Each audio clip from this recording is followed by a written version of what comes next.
twice the rate of others. And we have also had a conversation about the impact this pandemic has had on our economy as a whole, from the Fortune 500 to the small businesses that so many communities rely on. Over the past few months on the campaign trail, the President-elect and I saw that impact firsthand. In state after state, we met with workers who shared their struggles and told us about their pain. Essential workers who have had to stay on the job, even as they worry about their family's well-being and their own. Small business owners who are dipping into their own savings to make payroll and keep their doors open. And many others who have had to close their doors and fear never reopening at all. Their stories have stayed with us, and the President-elect and I are focused on building our country back better for them and all Americans. And as I said the night we won this election, now is when the real work begins, the necessary work, the good work of getting this virus under control, saving lives, and beating this pandemic, and opening our economy responsibly while rebuilding it so that it works for working people. And we will do it by protecting the health and safety of our workers and creating millions of good-paying union jobs, from auto and construction jobs to domestic workers and caregiving jobs. They say this shit a lot. I hope they follow through on it. This is one area where I wish they would. The road ahead, it will not be easy. But the President-elect and I are hitting the ground running because we all know the challenges facing America today are great. The American people deserve no less, and we don't have a moment to waste. And now it is my incredible and great honor to introduce our President-elect, Joe Biden.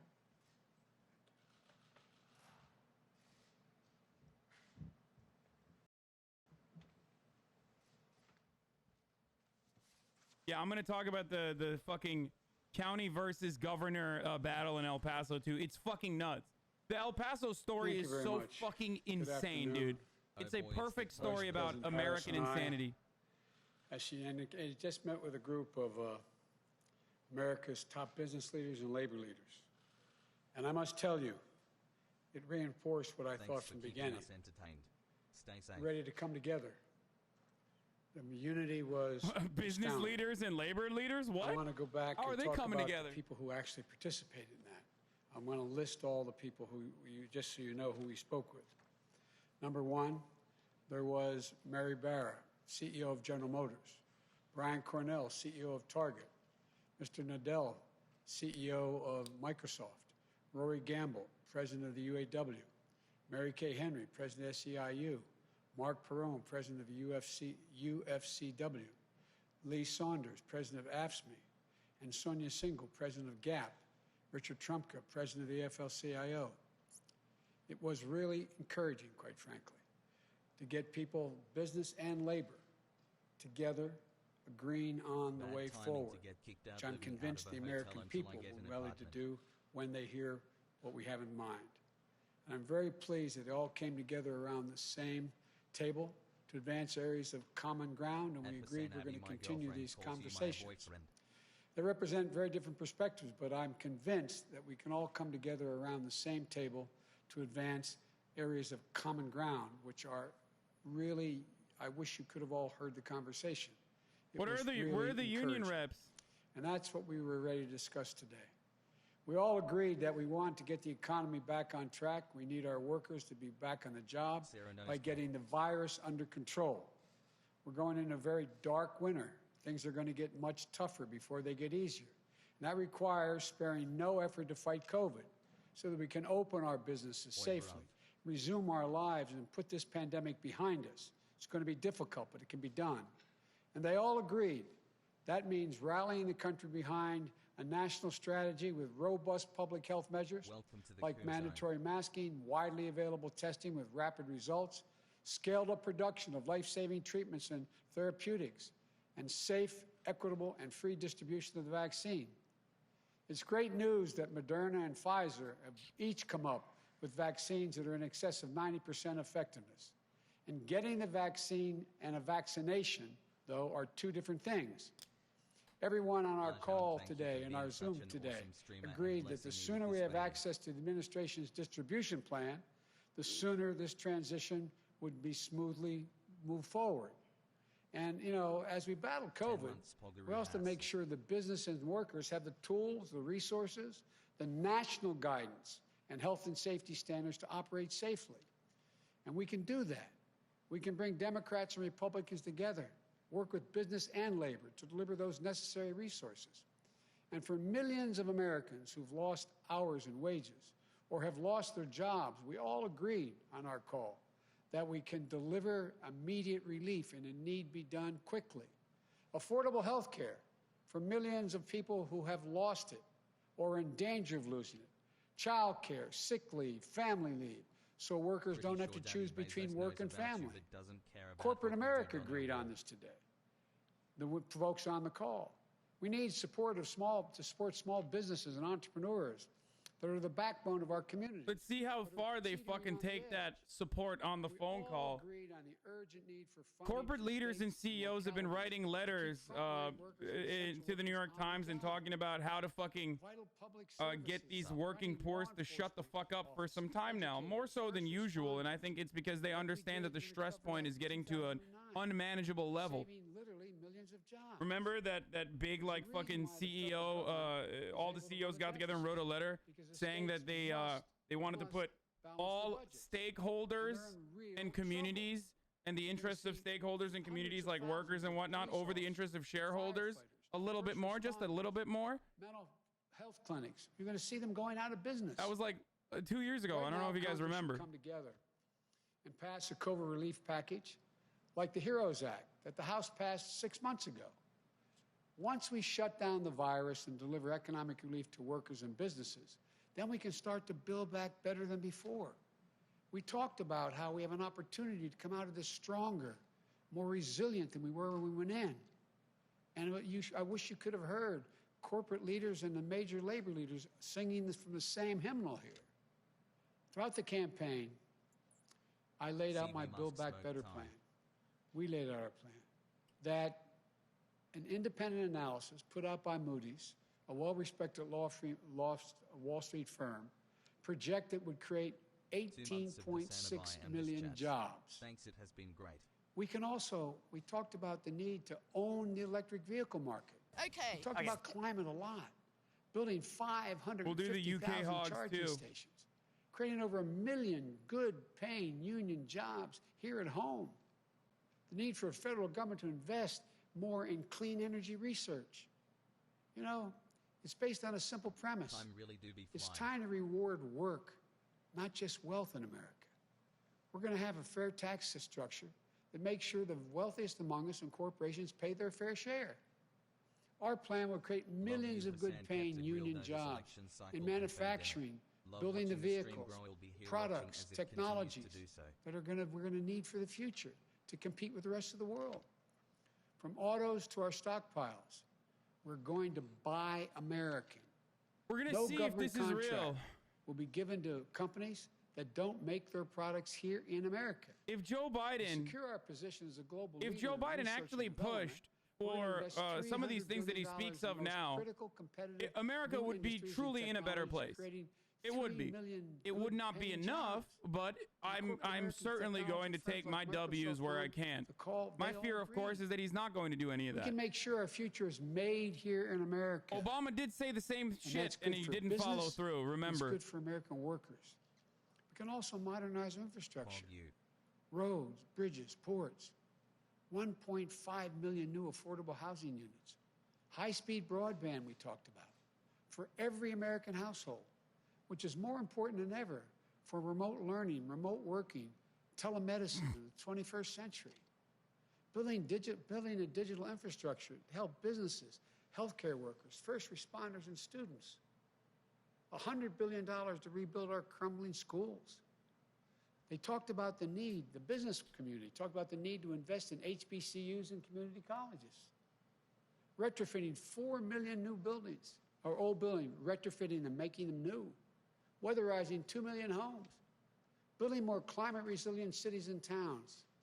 These investments will specifically target communities of colors so we can break the cycle where in good times they lag. All the colors, in bad Jack. times, they get hit first and the hardest, and in recovery, it's the toughest to bounce back. These are the kinds of investments that are going to strengthen our economy and our competitiveness, create millions of jobs, union jobs. Communities of all colors, so, Jack. Will respect the dignity of work and empower the voice of workers. You've heard me say it before. My dad, when he lost his job in Scranton, eventually moved to Wilmington and got a good job. He'd say, Joey, a job's about a lot more than a paycheck. It's about your dignity, respect, your place in the community. It's about being able to look your kid in the eye and say, honey, everything's going to be okay. When we build back better, we'll do so with higher wages, including a $15 minimum wage nationwide, better benefits, stronger collective bargaining rights that you can raise a family on. That's how we build back the middle class better than ever. Yeah. That's how we make sure workers are treated with the dignity and respect they deserve. I can go on. You can tell I was very encouraged by our conversation. But the point is this. There's so much we can do. The only way we do any of this is if we work together. I know we can do this. For example, on the call, I made it clear to the corporate leaders. I said, I want you to know I'm a union guy. Unions are going to have increased power. They just nodded. They understand.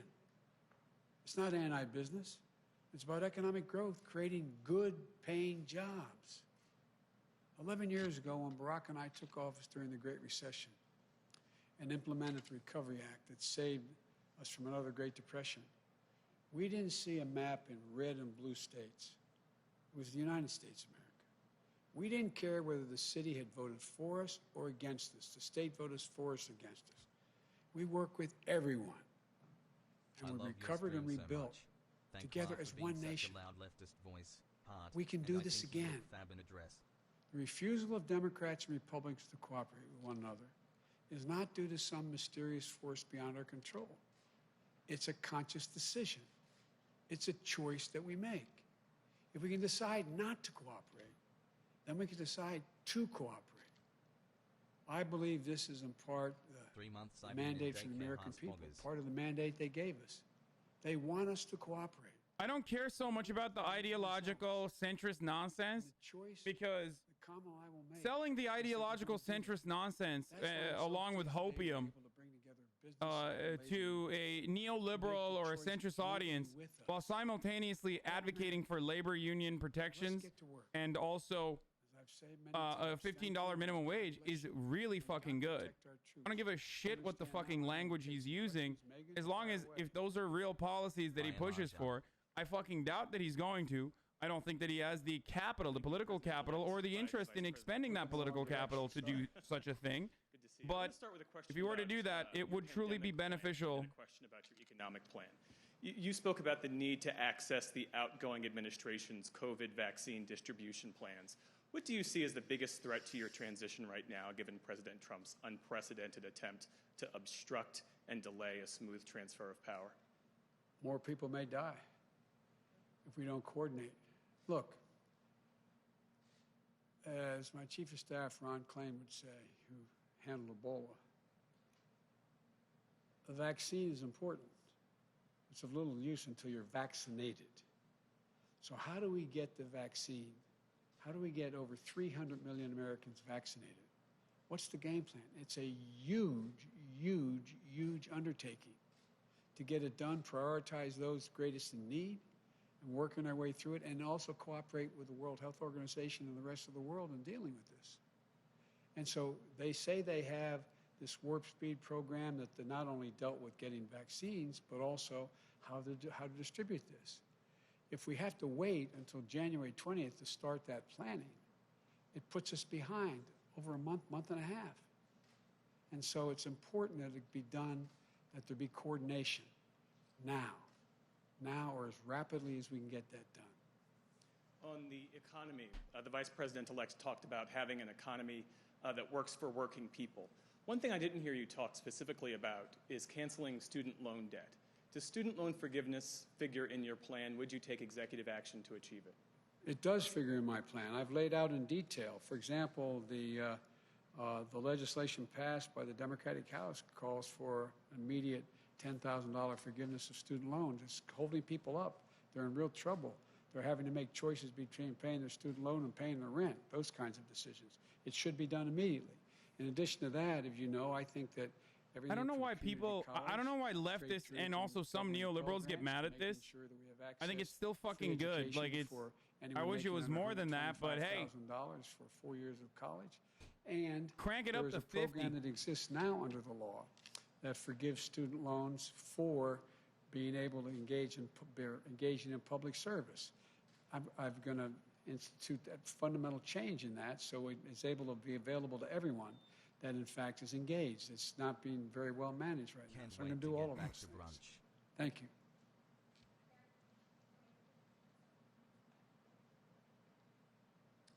Thank you, Mr. President-elect. You just spoke of some of the dangers of the president's continued stonewalling of this transition, but it doesn't appear that the president is going to come around anytime soon and admit defeat. So what are you going to do? What options do you have to try and ensure that you are ready on day one? Deal with every individual organization in the country, from business to labor, Republicans and Democrats, to try to pull together a serious and consistent plan. So we're ready on day one, everything from staffing to ultimately naming cabinet members to moving along on coordinating with business and labor the COVID attack, how we're going to attack COVID. And so it would make it a lot easier if the president were to participate. You have a number of Republicans suggesting that. The good news here is my colleague is still in the Intelligence Committee, so she gets the intelligence briefings. I don't anymore. So that is, but there's a number of Republicans calling for that. I am hopeful that the president will Love you, Hasan. Can't believe how much the channel has grown in just mildly more enlightened before we get to January 20th. And what is your message to Republicans who are backing up the president's refusal to concede? You clearly need to work with them going forward. My message is I will work with you. I understand a lot of your reluctance because of the way the president operates, but I've been in contact with and will be in contact with more of them as we move along. And if it has to wait until January 20th to get actually become operational, that's a shame, but maybe that's the only way to get it done. Thank you very much, Mary. Thank you very much, Mr. President-elect. And I want to kind of piggyback off of that. I want to get your thoughts on the president's tweet over the weekend where he first seemed to acknowledge that you won. Then he said he won't concede. Then he said, I won. How did you interpret that? And at the end of the day, do you want him to concede? I interpret that as Trumpianism. No change in his modus operandi. I think the pressure will continue to build. Look, I'm having a lot of meetings with world leaders on the telephone. I cannot get into negotiating with them about things that are going to be done, but they're calling with some degree of enthusiasm. Everyone from the Holy Father to prime ministers across the globe. And so we're moving along knowing what the outcome will be. And as I said earlier, and I probably shouldn't repeat it, but I find this more embarrassing for the country than debilitating for my ability to get started. And then secondly, I want to follow up with you on the vaccine. If the FDA gives emergency authorization to the Pfizer or Moderna vaccine in the coming weeks, will you get vaccinated? And if you're hesitant, why should any American have confidence in the vaccine? Well, first of all, we'll see if that comes forward. And secondly, it's important that people who are in the greatest need get it. I wouldn't hesitate to get the vaccine. But I also want to set an example. But I wouldn't hesitate to get the vaccine if, in fact, Dr. Fauci and these two organizations, whether it's Moderna or Pfizer, who have been extremely responsible, conclude that it is safe and able to be done. Look, the only reason people question the vaccine now is because of Donald Trump. That's the reason why people are questioning the vaccine, because all the things he says and doesn't say, whether is it truthful, is it not truthful, the exaggerations. I think we're on a clear path now. We're on a clear path where the international community and national leaders in the scientific community have focused on these two vaccines. They appear to be ready for prime time, ready to be used. And if that continues along those roads, I would take the vaccine. Thank you.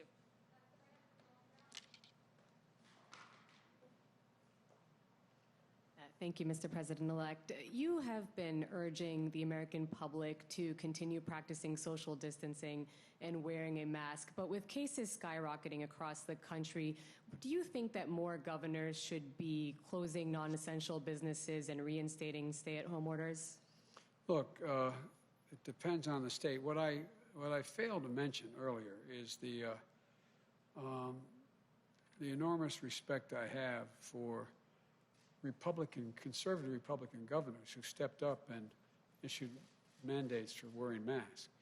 In North Dakota, we're going to get to Texas in one moment, because this conversation, as it pertains to Texas, is fucking disgusting. Republican governor in Ohio. Look, I'm sorry to all the homies that are out there in Texas right now. I feel your struggle, and it's really fucked up, especially in El Paso. The idea that President's now existing, remaining advisor on COVID is saying that they should resist. What the hell's the matter with these guys? 1 year hassle. What is the matter with them? Resist. You know, every major individual of any consequence in the health field is saying we can save 100,000 lives just between now and January 21st by wearing these masks. It's going to take a while for the vaccine to be able to be available, distributed, and get to people. We're talking about 350 to 400,000 people dying. Is changing his tune what are they doing? With everything going it's on in totally Texas. irresponsible. Irresponsible. And so I compliment the governors who stepped forward, who have been stepping forward, but also the Republican governors who stepped forward. I left out the governor of Utah, very conservative state, governor of North Dakota, and all the Democratic governors have been doing it all along. Hi, I mean, I just ask a rhetorical question. Do you guys understand this? Does anybody understand why a governor would turn this into a political statement? It's about patriotism. It's about being patriotic. It's about saving lives, for real. This is not hyperbole. It's about being patriotic. And I think you're seeing more and more as this god-awful virus continues to spread almost unabated, that that governors are stepping up. I'm in Lubbock and shit sucks And out just here. following up on that, especially with many states reporting new highs in terms of the daily number of cases and a lot of public health officials sounding the alarm over the holidays, what is your message to people who are considering, for example, getting together with their families and others for Thanksgiving? Would you urge people to reconsider their plans? Well, here's what I'd do. Let me tell you what the health experts have said to me. And it's not because I'm unique and president-elect, it's because of my family. They strongly urge that if, in fact, we're going to have Thanksgiving with anyone, that we limit it to a maximum. They suggest 5 people, maximum 10 people, socially distanced wearing masks, and people who have quarantined. So Jill and I spent this morning, like many of you, trying to figure out what are we going to do for Thanksgiving? How are we going to do it? And we've narrowed down which family members and that they were tested, recently tested within 24 hours. And so I would strongly urge, for the sake, not just your sake, for the sake of your children, your mother, your father, your sisters, your brothers, whoever you get together at Thanksgiving. Think about this. There should be no group more than 10 people in one room at one. Inside the homes. That's what they're telling me. They're telling me they're making sure that that's the case. And I have the more potent mask behind this one. I took it off when I came out here. I wear it inside this. That to be masked. It saves lives. And so, look, I just want to make sure that we're able to be together next Thanksgiving, next Christmas. I mean, it is an international crisis. All these it's an international health crisis. And the idea, we're at war with the virus. And it is, we're at war, for real.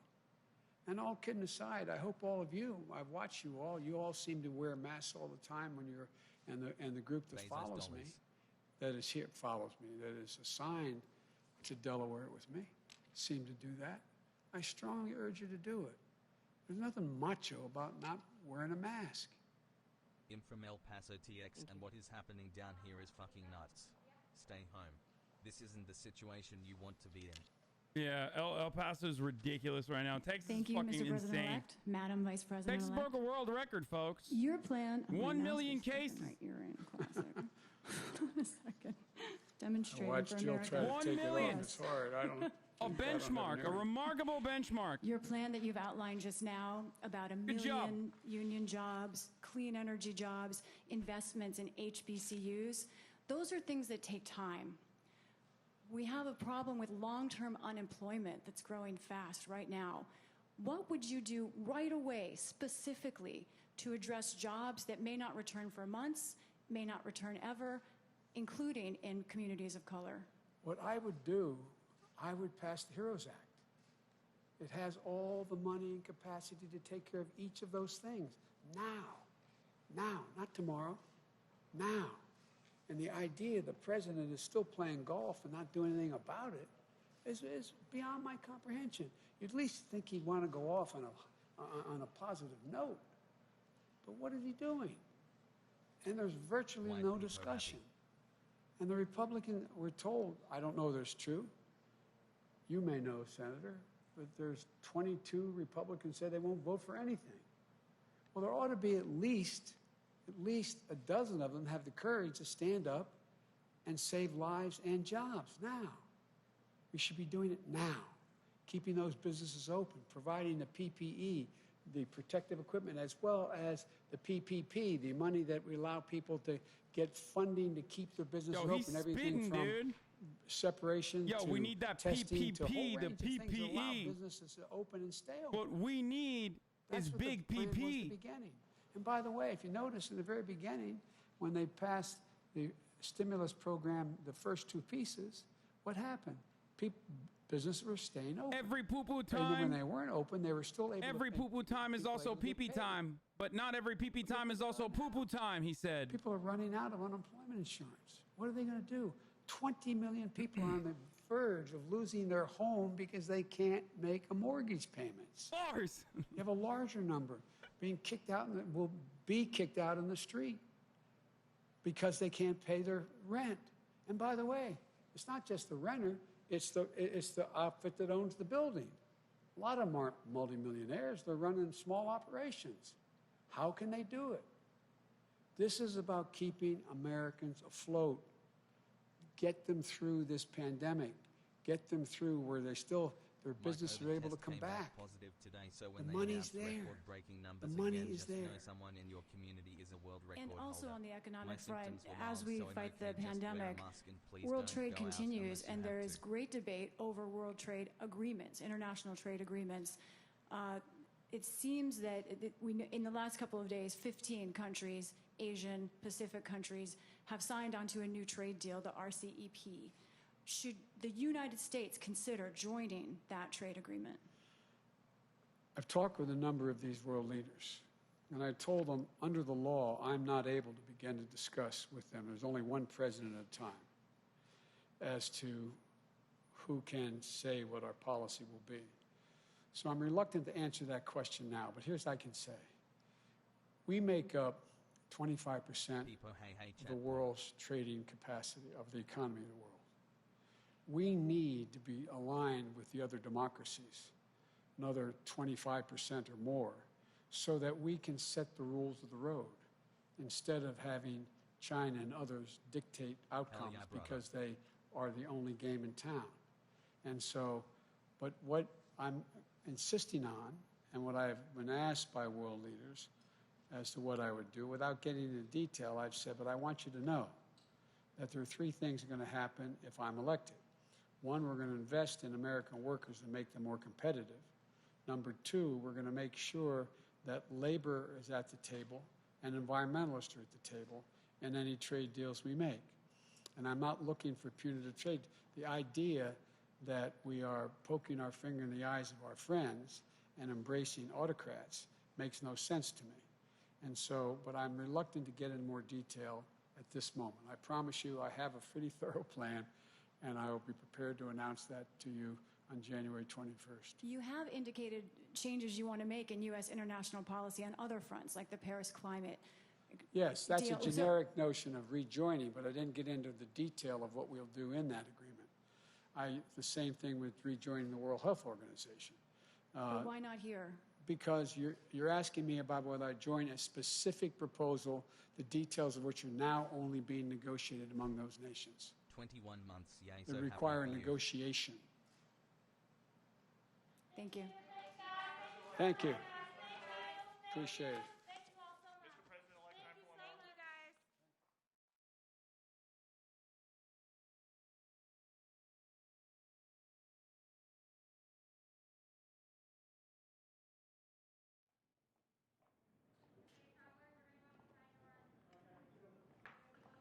Hold on one second. I was sending an email. Okay. So that's President-elect Joseph Robinette Biden, folks. You already know what it is. Will Biden be able to get any of this done without Mitch McConnell? I don't know.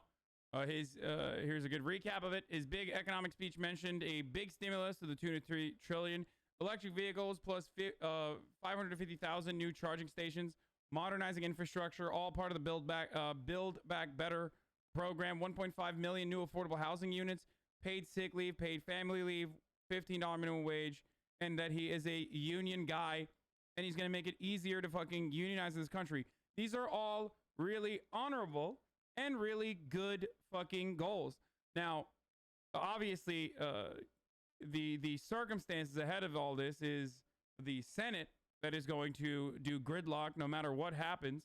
The amount of political capital that Biden is even willing to expend to further these goals, and also how much pushback is going to happen along the way, especially $15 minimum wage. Like right now, it's just simply a talking point. But just wait until this talking point basically turns into a rallying cry for Republicans and also businesses and ALEC and all these other like Koch brother-backed think tanks turn $15 minimum wage basically into a impossible to fucking push measure, and they turn it into socialism. So that will happen. Unionization, that's socialism. Can't have that. Affordable housing units, I mean, that's super socialism. So, you know, that's gonna happen no matter what. So you have to figure out it's not socialism. Yeah, I know it's not socialism, motherfucker. None of this shit is socialism.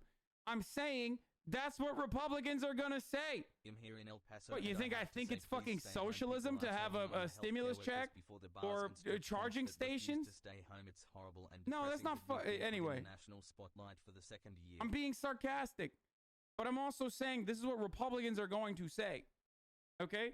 At the very most, you can consider it socialization, okay, to a certain degree. Anyway, so I don't know what will happen. Like the only thing that is like closer to socialism in any of this is the mention that he is a union guy, okay? The only thing that is like one step closer to actual socialization or socialism in this entire process is literally fucking ease of unionization, which is only mentioned here by his statement that he is a union guy, whatever that fucking means. So why wouldn't he spend political capital? He's going to be riding his bike around Delaware after 4 years. Because Democrats are inherently fearful of doing anything, like anything at all. As a matter of fact, the only thing that they're not fearful of is just like really silly bitch shit that is ultimately not that consequential on the bottom line of on the bottom line of corporations. Anything that forces corporations to give away more of the surplus value they extract from their workers back to the workers or back to the government, that is considered theft, and that is absolutely something that they will stop at any point. Like, they will do everything they can to push back against that. They will lie, cheat, and steal to make sure that that never gets fucking passed. Watch this space, ladies and gentlemen. $15 minimum wage will very likely, if things trend as they often do, the $15 minimum wage conversation, I fear, will be abandoned by the likes of Joseph Robinette, especially because I fear that it's something that is going to be one of the most unfavorable things. It got passed in. All I know is Joe cares about the UAW, and we agree he is a union guy, and as an old school politician, he represents his constituents and his union constituents, just elected him president. Good appearance by our president today, and we are glad the Biden admin wanted our president's participation. Good sign.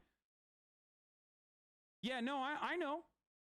I'm aware, but I just don't feel like he's going to fully push through any of these measures when they become really unfavorable. When it is, here's the why I like Bernardo Sanders, okay? Let's go. Because he says it with his fucking chest. When he says, we're going to get $15 minimum wage, I know for a fact that he's going to fight for that until he dies, okay? He might fucking die on the picket line, but he's going to fight for it with every last breath that he has. And that's what's necessary. Unfortunately, in this country, like modest social democratic reforms or even increasing the fucking $15 minimum wage, something that hasn't moved for a very long time, that is a life and death battle, unfortunately. Okay? And the reality is a lot of neoliberals love abandoning these sorts of things. They love running on progress. Some of them don't even do that, by the way, which is really indicative of how horribly right-wing this country is. Like, where some liberals will literally just be like, no, fuck that. We're not running on that. That's bad for business. And that's going to hurt us in the fucking purple districts. But a lot of neoliberals, like old school neolibs even, will run on these policies and then abandon them immediately once they're elected. This isn't even enough to save the lower class. If we are poor, should we just end it? Man, no, shut up. Don't say stuff like that. Then why are so many economists opposed to the $15 minimum wage? It's one area where they consistently get owned over and over again. Raising the minimum wage is not beneficial because it'll destroy jobs is one thing that like neoclassical economists have consistently gotten owned all around the fucking country. Like all around the fucking nation, all around the world, they constantly say minimum wage is going to fucking cause job losses when there isn't consistent fucking data on it at all. There's just not enough consistent data on this at all. There's a couple think tanks that say like, oh, it may lead to it, but in practice it hasn't. Happy 9 months, my dude.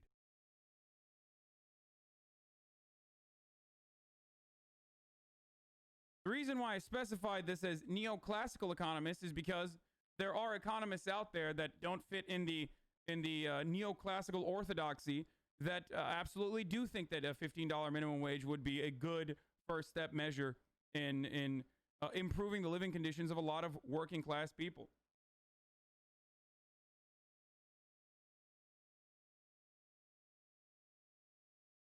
By the way, People who tell you $15 minimum wage is not good and can't work across the entire country, like, those people are the same as Republicans. I just want you to understand, like, they could be a Democrat and be saying that, but functionally they are a Republican.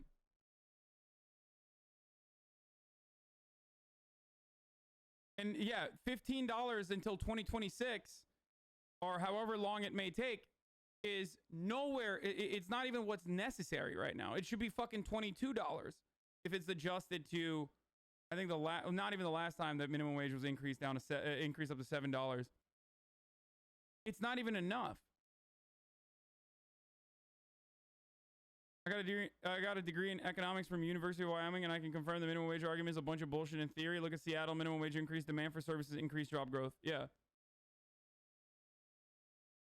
I am an MA in economics holder and support a $15 minimum wage. We exist. That's why I said, like, the neoclassical orthodoxy dictates that price floors like this is government interference in like free market, the government interfering in the free market, and therefore it will ruin the market itself.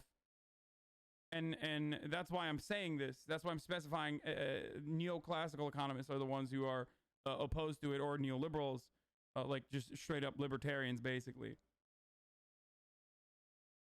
Yeah, Seattle's doing so well right now. Such a high tourist intersection, KEKW. Well, the reason why Seattle's not doing well currently is because of fucking COVID. What the fuck is your argument there?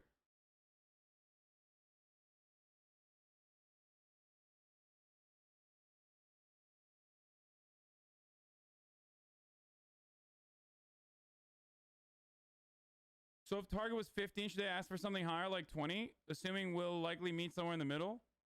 If your place of business is already giving you a $15 minimum, $15 wage an hour, then you now have a better position to bargain for higher wages if you, of course, have a union. That's another good thing.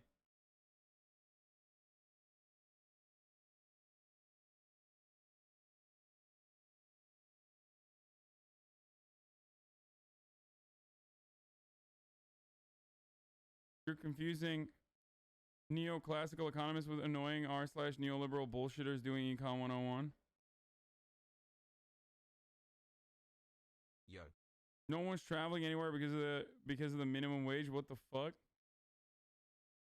Yeah, no, people are like, I was gonna move into Seattle in the middle of COVID, but I'm a small business owner, and I found out that Seattle has a $15 minimum wage, so I'm not gonna do that anymore. It's like, union strikes are such a normal occurrence in Germany. I don't get how it can be so fucking hard to get people some more money to fucking live. Yeah, because you have unions, and not only do you have unions, as I talked to Asita about this before, your unions, or at least your union reps, literally have a fucking seat at the corporate board table. Like, they have power. They have actual fucking power in these sorts of bargaining, in these sorts of bargains happening. You have the capacity to demand work stoppages or put forward work stoppages to get to make sure that your demands are heard